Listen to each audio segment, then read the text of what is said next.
This is going to be a pretty interesting episode in my opinion. Not because my voice sounds a little lower, of which if you can hear it, it's because I have a bit of a cold.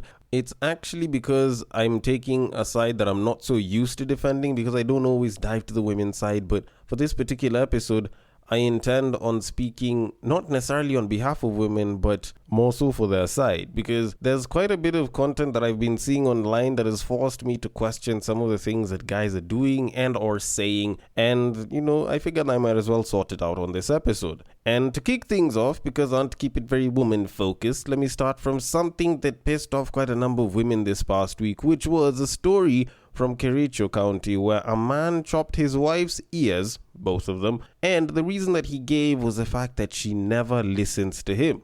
Now, I don't know about y'all, but I personally think that this guy is one of the dumbest people I have ever heard of online in terms of news, because how exactly does this solve anything?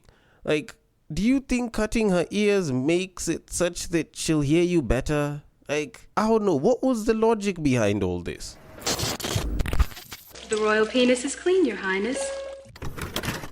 Like, I'm literally doing my best to try and understand where this guy's thought process came from, alright? Because maybe you can say if it's appendicitis and you're having a problem with your appendix, you can cut it off, no problem whatsoever. If you're having trouble with your tonsils, they can get removed, no problem whatsoever. If you're having a problem with your sinuses, you can get them removed, no problem whatsoever. But those are things that don't carry as much weight in terms of how your body functions. Your ears, on the other hand, more so your earlobes, because your ears like an entire system that goes like inside your head, like those ones are particularly important. And their use cases actually go beyond just hearing. But anyways, before I can give my full thoughts on this entire thing, let me just read the story real quick, which says, and I quote, "Police in Kericho are pursuing a man who allegedly sliced off his wife's ears, with claims that the woman neither listens to him nor follows his instructions. It's reported that the couple had a heated argument before the suspect pounced on his wife with a kitchen knife and chopped both her ears. The suspect fled the scene soon after committing the crime. The victim, who also briefed police on why her husband injured her, has been taken to a local hospital where she is currently receiving treatment as police intensify their search for the suspect." End quote. Okay, let me just try and get this again. Alright, fine. They were arguing, she never listens to him, dude gets pissed. How the fuck does chopping her ears help? Like, this is the premium example of trying to get a long-term solution to a short-term problem. And worse still, it's not even the right solution in the first place. Like, you think about it, if people were using this same exact sort of thought process for a lot of short-term things, like, not being listened to, you could argue that, if a guy did not perform or if a guy did not make a woman come, then she could just cut his dick off, because clearly the problem is the dick and it's not functioning properly. It's not doing the job that it's supposed to do in her body. And then suddenly now that would be a massive issue. Which is why in this particular case, I actually understand women rights activists having a shit ton of bile about it, because this solves nothing. You've cleared her earlobes. It's not like she'll be able to hear you or that much else, at least very clearly. And this now made him a suspect, and now he's a wanted man. So whatever the fuck he did out of anger did nothing in the name of actually solving the issue, because now he's the one who isn't listening or following instructions because he hasn't turned himself in. Although at the same time, considering that a lot of these women rights activists are busy saying, it's so hard to be a woman in this country and men are always harming us. Like, shorty, this is like 1 out of 10,000 men in Kericho.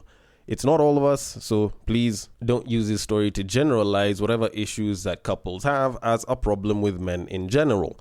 And with that said, I do need to start this podcast on a less than somber note with a much better instrumental that should at least uplift your souls to a certain degree by saying, welcome to the Breakdown Podcast, where I talk about love, sex, and relationships from a guy's perspective, as well as a bunch of other guy shit. The man on the mic is a man who does not believe in the chopping of parts. Because imagine how many of us would have been harmed if people like this guy were told to cut the bullshit and they actually decided to try and do it literally. He's a man who likes his women the same exact way he likes his yogurt. It is none other than your tall, dark, and mildly handsome man, Sir Denver B. We are one episode away from celebrating episode 500, and I honestly still don't know how to feel about this entire thing. There's a mixture of emotions, there's also quite a bit of thought around it and what I should do, and honestly, I honestly do not know how the hell I'm going to sort it out. I don't even know what the hell I'm going to say during that episode, but all in all, if you have been listening all the way till that episode, if you've been listening to this podcast since time immemorial, or even though you joined in a lot later, thank you so much for listening. Thank you so much for giving your feedback, because all of that has been contributing to me continuing to make these episodes and continuing to do breakdowns that some of y'all might find entertaining and some of y'all might find informative. So far, thank you so much for listening. I hope you listen all the way till the end, and I have an episode that is jam-packed with a bunch of things that I'm supposed to say in relation to women in relationships, and I hope you'd be down to listen to that all the way till the end, because actually the main topic involves me speaking about a bunch of shit that a guy was busy spewing online in terms of his belief on why it is that women cheat. But before I can get into any of that, I want to first start by playing a clip, because there's something that I heard online which just seemed very, very not really surprising or odd, but just wrong to a certain degree. Now, I'm going to play the clip for you. It was posted up by a guy called Big Bad Ogre. He's an influencer, usually talks about guy shit all the time. And in this particular case, I felt like what he said wasn't all that great, but I'm going to play the clip for you, then I give you my breakdown on it. So, without further ado... And always remember, bro, one man's woman of their dreams is another man's cum bucket, is another man's sperm disposal unit. Huo nigga amemwagia kwa tumbo alafu akaenda kwa bafu dema anaenda kujipanguza. Na ndio unaita woman of your dreams. This is why ufai kuona sim. This is why ufai kuona jipia stress yo bitch. Cause wewe kitu unataka unatamani kuna mtu mwingine amekula amechoka naye, bro. Respect yourself. Want better for yourself. Okay. So to a certain degree, I actually sort of agree with what he said. Yes, I know I said that I found what he said to be particularly wrong, and then now I'm sort of contradicting myself, but let me just cook on this one, and then you can tell me if you agree with what I'm saying or not. Now, what the guy said actually isn't bad advice. Like, it's not pure 100% garbage, absolute bullshit type, I do not agree with anything that he said advice. It's just the way he's saying it, or at least the way it's sort of being portrayed, isn't how I particularly like it. Now, the reason I'm saying all of this is because this is the kind of information that we use to snap simps out of whatever simpery they're doing, or help a guy who's just been dumped sort of heal from his past relationship. Now, while both those situations do show the value of a guy saying this to another guy, it is good as short-term advice, it's good as short-term information for someone to take and utilize for a particular period and drop, but on a long-term level, it just doesn't help anyone.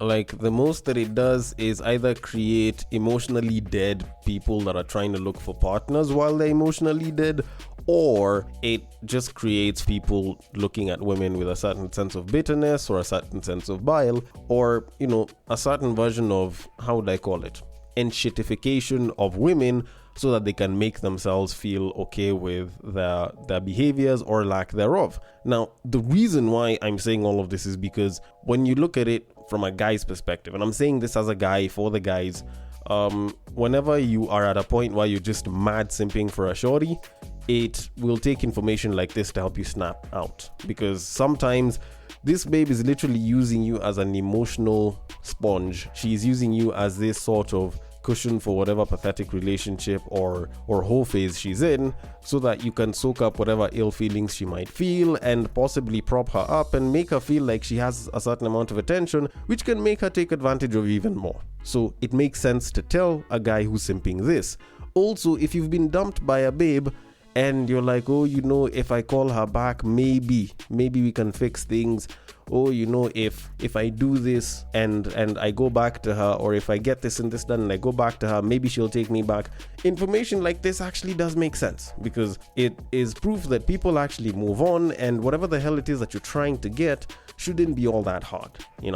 As the saying goes, love is like a fart. If you're forcing it out, it's probably shit. And, it comes from the inside, and it should come from the inside. Now, with that said, if you are using it beyond those two situations, of which I can't think of any other situation for us guys where this sort of information is useful, then most of what you're doing is just shittifying the idea of having a good woman, of having this positive idea of a dream woman, so that you can make either yourself or other guys feel like everyone is just a piece of shit, which is why I'm calling it shittification.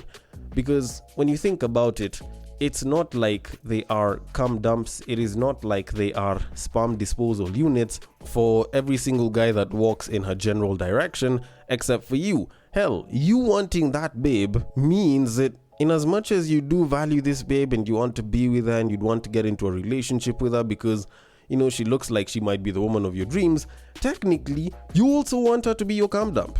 Like, at the end of the day, if someone else valued her enough that, you know, he wanted to put in that effort to be with her, or, you know, she valued someone who, whether took her for granted or not, you know, chose to be with her sexually and make them their cum dump, then it also means that even for you, you're pretty much no different because you also want to make her your cum dump. Yes, you don't want to define it like that because you care about her and you have this sort of emotional attachment towards her of some sort or desire towards her of some sort. But at the end of the day, the duality of emotions and sex means that in as much as you can care about someone, sex in and of itself is nasty. Now, if you use the nasty to deter someone from the emotion, it can make sense in terms of snapping them out if they were in some version of an emotional trance, aka simpery, but using it on a long-term level is like self-medicating with the wrong drug because all you're seeing is the negative, or at least the nasty side of it, yet at the end of the day, we all have a little nasty in ourselves and we all do want someone that we can have some level of the nasty with, depending on what version of nasty you want. So evidently, you wanting to be with her means that you're no different from the guy that also wants to make her a semen disposal unit of some sort. And this isn't to absolve women from doing degenerate shit and hoeing around. Like, don't get me wrong. If you do that shit and you have been doing that shit rampantly and you know you're doing bad shit, then by all means, be ready to take accountability for your actions, and the consequences do come due at some point for at least most of us. And karma could be a bitch, but it doesn't mean that just because a woman who you have no idea of her sexual past, you have no idea of who she is as a person, is someone that you're suddenly interested in, does not mean that you need to suddenly flood your mind with thoughts that, you know, this used to be someone's cum dump or semen disposal unit. Otherwise, you're just coping for your emotional unavailability or your chosen emotional unavailability. Like fam, there's actually nothing wrong with you having feelings for a babe. You don't have to feed yourself this shit just so that you can make yourself feel better or feel, you know, less emotionally attached to the person. Although, with that said, I am going to leave it at that and move it on to our main topic of this episode. Now, let me start this off by saying that this is actually not a recent post. This is something that has been sitting and I've been looking at it and I've been wondering whether I should actually get into it or not. But I figured, you know what, I might as well just get this off of my plate so that I can move on with more recent content, because this was a post that was actually titled "Why Women Don't Kill Themselves When Their Husband Cheats." And this almost sounds like it's something that involves mental health, but I kid you the hell not unless if you're talking about the person who posted it needing some assistance in their mental health. It actually doesn't involve that, because the post itself actually revolves around cheating. Now I'm just going to read the post for you, then I can get into my thoughts on it. So it says, and I quote, "Why women don't kill themselves but the husband cheats, but most men easily do it. Every time I see people talking about the wife cheating online and offline, I always say she isn't getting properly satisfied in the bedroom. I almost always get shut down, but I stand my ground all the time. Now, if that's not the case, why aren't women being reported as killing themselves when they find out the husband is or has cheated? But men, with their insecurity stems from truth, sometimes end up taking their lives because of the shame that often comes with kukuliwa bibi, aka having your wife eaten. If they were the sex beasts, they would divorce and move on. But alas, they believe now their secret is out and they decide to die. Personally, I fucked someone's wife. and she's the one who hinted with advances, which I took head on, and guess what? I was curious, and anyway, ordinary talking, she revealed the man was cheating. The thing is, she didn't want to cheat, but he backslid on the promise to stop, and thus she reciprocated. My curiosity includes working out an answer I need cunningly. It was apparent the man did the act for a minute, then off to slumberland. That's a woman in her late 20s, high sexual energy. They later separated. In short, most women cheat for myriads of reasons, but sexual satisfaction is number one. If she thinks your game is lacking and she's unable to talk about it to try and get you to quote-unquote man up, and you aren't doing anything about it, it's only a matter of time, even if you meet her other needs. But if you meet her sexual needs and everything else remains constant from since you are married, what's her reason to cheat? Also on that, satisfy her sexually and materially and cheat, she isn't killing herself. Fail to satisfy her in either way and cheat, she still isn't killing herself. And the men know their game is lacking, but instead of looking for ways to keep it in top shape, they don't care. Utakuliwa bibi mister. Alafu ujinyonge. End quote. Okay, so having read this entire thing, which was fairly lengthy to say the least, I had a couple of thoughts about it. Now, this post isn't just about cheating or about suicides. Like, it's about way more than that, or at least the contents of it will pretty much point out way more than that. There's a whole infidelity talk from a woman's side, there's a whole suicide talk from a men's side versus a woman's side, there's the state of emotional support, there's so many things that you can talk about on this particular post. One of which I found to be particularly odd was the fact that this guy was more or less bragging about fucking another man's wife. Now, while I can get people braggy about banging a babe, which, I find it a little bit cringe because the guys that are pretty good at it and the guys that do it a lot don't really talk about all that much. The fact that this guy is more or less almost bragging about banging another dude's wife is just weird in my opinion. Like, there's no flex to it. Yes, Shorty wanted to get some from you and you gave it to her and, eventually they separated, blah, blah. Like, I see nothing to be proud of. I see nothing to flex on this entire thing. Hell, it doesn't even say anything about your sex game. Like, real talk, it just means that you're not absolutely mediocre. But it doesn't say anything more than that. Now, on the list of issues that I see here that are worth discussing though are 1, why it is women don't commit suicide after being cheated on, or at least barely any cases of women committing suicide after being cheated on. 2, why it is that quite a number of men do commit suicide after being cheated on, because there have been quite a number of cases, not too many, but it's not negligible. And 3, is it that women are cheating because of poor sex or lacking sexual satisfaction? Now, at least I know I can answer the first 2 fairly quickly before I get to the third one, because I feel like those ones are a little bit easier to sort out, at least from my end, alright? So the first one, why don't women commit suicide after being cheated on? I can think of a couple of different reasons behind that. First is the fact that they have a lot better of an emotional support system as opposed to men. Women can talk to other women can call other women and start crying. That's normally not normal for a lot of guys to do. So that is a pretty easy answer as to why it is women don't just commit suicide. 2, it could be that she just loves herself a lot more. Although that one is just me pulling it out of my ass. 3, it could be the fact that they have more to lose if they die, or at least they have someone that is depending on them, say for example a kid, or they have entire groups of friends that will talk about her value and why they want to be with them. Oh, you're my bestie, you're like my work wife, blah blah. So those are things that they can hold on to. And lastly, maybe us guys just have much more intense emotions than women do. Although that is just me pulling that shit out of my ass and I'm most probably wrong, but I just figured I might as well just add it there for shits and giggles. But all in all, we can continue. Now, why is it that men could possibly commit suicide after being cheated on? Very same exact reason that I used in the women's side is the same exact one that I can use for the men's side. The lack of an emotional support system. Men are so focused on trying to be rational and objective that we pay little to no attention to being emotional. And society also rarely does the same for us. Like, I rarely hear of stories of guys busy hitting up their friends and they're like, yo, my babe cheated on me. And then the friends are like, yo, just come through, we can talk about it, sit and chill, or do something about it. Like, most times guys will offer to buy you booze, or they will tell you to come and game, or they'll try to help you forget about that shit. But in terms of handling the emotion itself, they do not show you how to handle the emotion. They help you to almost avoid it or suppress it, but not necessarily handle it. Then any other reasons that are there? Maybe we just have more intense emotions. But like I said, down I'm pulling out of my ass. Now, when it comes to the question of people cheating due to poor sexual satisfaction or just lacking sexual satisfaction, that raises a couple of questions for me. Now, I know I've spoken about cheating and why it is that people cheat, but usually I tend to focus on the guys, mostly because it's easier for me to figure out guys because I'm a guy and I interact more with guys than with women. But when it comes to women and cheating, one of the more apparent reasons why I see women cheating actually has nothing to do with sex. Like, I don't think I've heard probably more than maybe one or two out of possibly even hundreds of stories of women who are cheating on their partner primarily because of sex.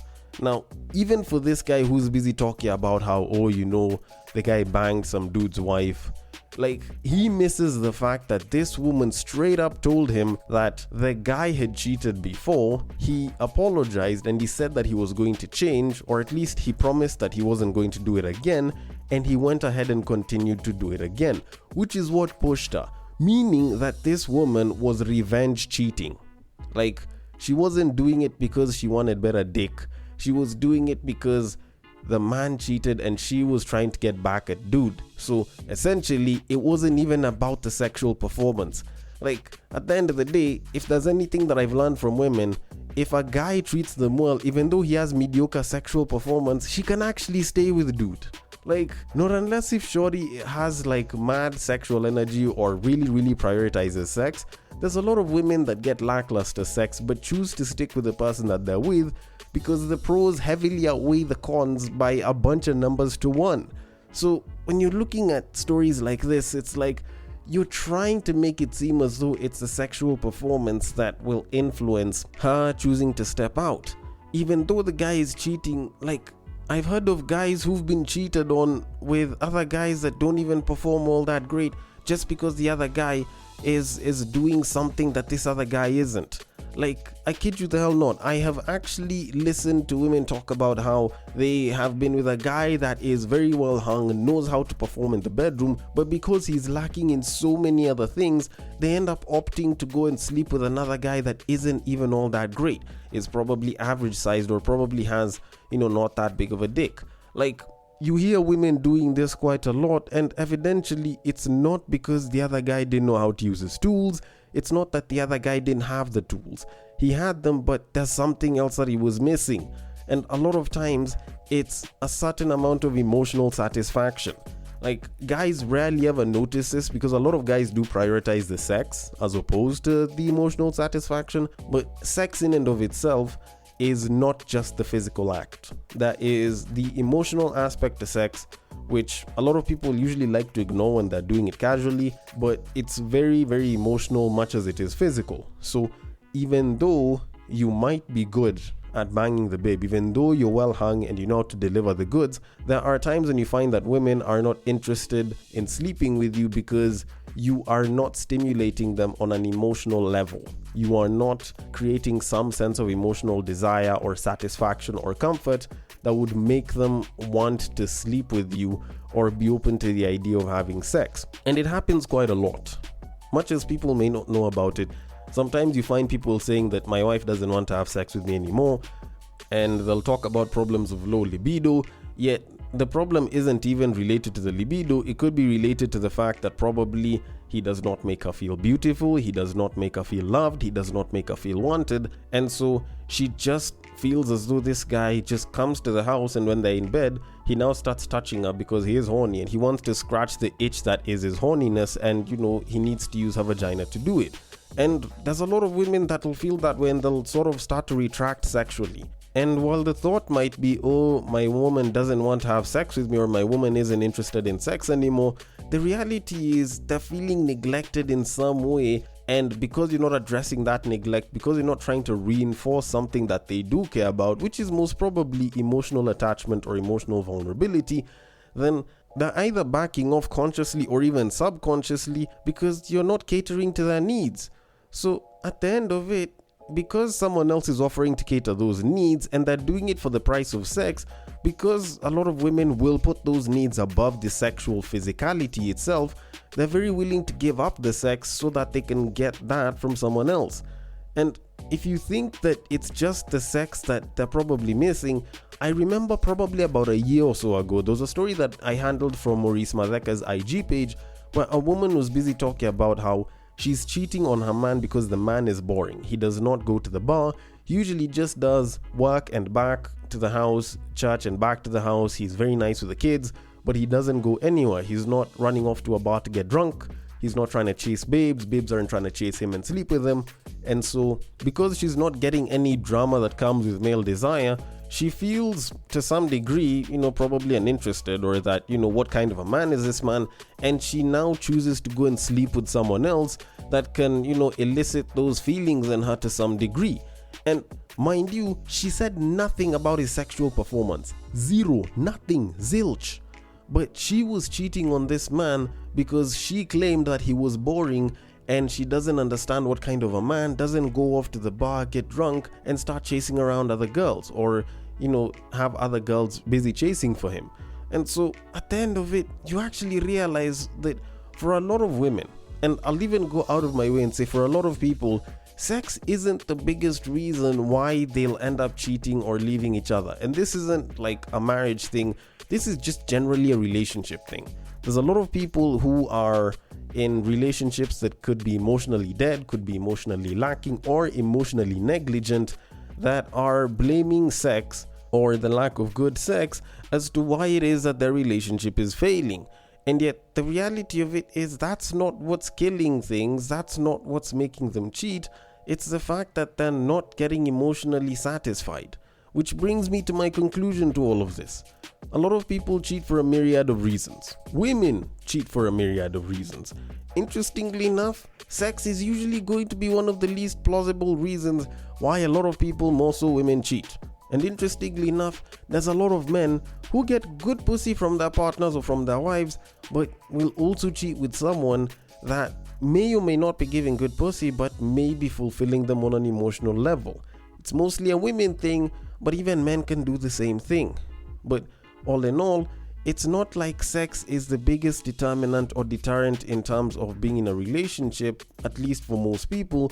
And sometimes you need to stop paying attention to the act itself and pay more attention to the emotional situation or the environment and how it affects you emotionally or affects that person emotionally. Otherwise, people will continue thinking that their capabilities in the bedroom are lacking because their partner is cheating on them. And they'll end up using enhancers like okra water, pineapples, peanuts, mohombero, blue pills and shit. And yet the problem isn't even your sexual performance, it's your attention to the other person's emotions. And if you can clear through that and get it done pretty well and both sides are happy, then there's a pretty good chance you won't even need any of those enhancers.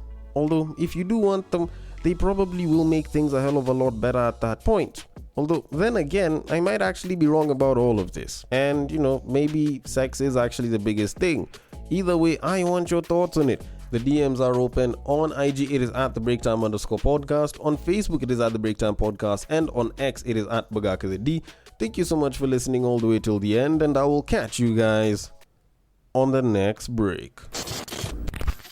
But what I believe is that if you put a pastor and a prostitute in one room, one is likely to convert the other.